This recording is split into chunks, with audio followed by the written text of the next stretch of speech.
MasterJet kailan bigay 14th month bonus 2023? How about PEI, SRI, etc. 2023 too? TY po.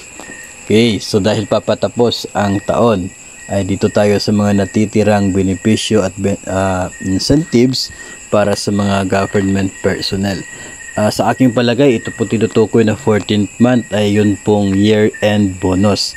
No, kasi mayroon po tayong 12 months na sahod and pang 13th yung sa mid-year kasi whole month naman yon. Tapos itong pang year-end ay parang pang 14th na buwan ng sahod ito. No, so yung mid-year year-end bonus kasabay po siya ng cash gift na pareho po silang ibibigay not earlier than November 15. No, so not earlier than November 15. May mga cases na commonly sinasabay sila sa pag-release pero depende na po talaga yon sa inyo pong division or sa inyo pong paaralan. No, may yung mga implementing schools na iba ay mayroon silang agreement na sa December na binibigay yung cash gift.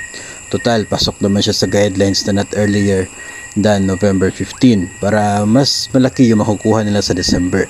So at November 15 po yung year-end bonus plus cash gift na 5,000 pesos.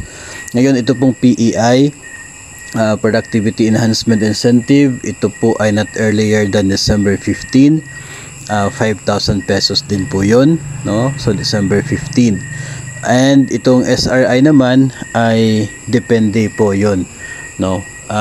As long as wala pong ilalabas na administrative order ang Pangulo para po sa purpose ng SRI, ay wala po tayo munang aasahan sa service recognition incentive na yon, no? Kasi in the past few years ang order na nag-uutos for the release of SRI ay very specific para sa isang particular na taon, no? So hindi po siya applicable kaagad to the following years, no? Kasi nga very specific siya sa isang particular na taon. So yung order for 2022 ay hindi po siya applicable ngayon sa 2023, no? So mag-aabang tayo kung mayroon pong ilalabas na AO itong si Pangulong Bongbong Marcos for that purpose of the SRI, at dyan na po tayo mag-i-expect na mayroon talaga tayo matatanggap na service recognition incentive, no? So ngayon ay hindi ko po talaga ina-advise na kasali na siya sa atin pong gagawing budget for December itong SRI na ito, kasi nga wala pa talaga siyang kasiguruhan hanggat wala pong ilalabas na order ang Pangulo. Ganyan din naman po yung nangyayari in the previous years during the panahon of former President Rodrigo Duterte, and last year also ng 1st December ni Pangulong Bongbong Marcos, at siya po ay nag-declare na mamigay ng SRI based sa available savings ng agency.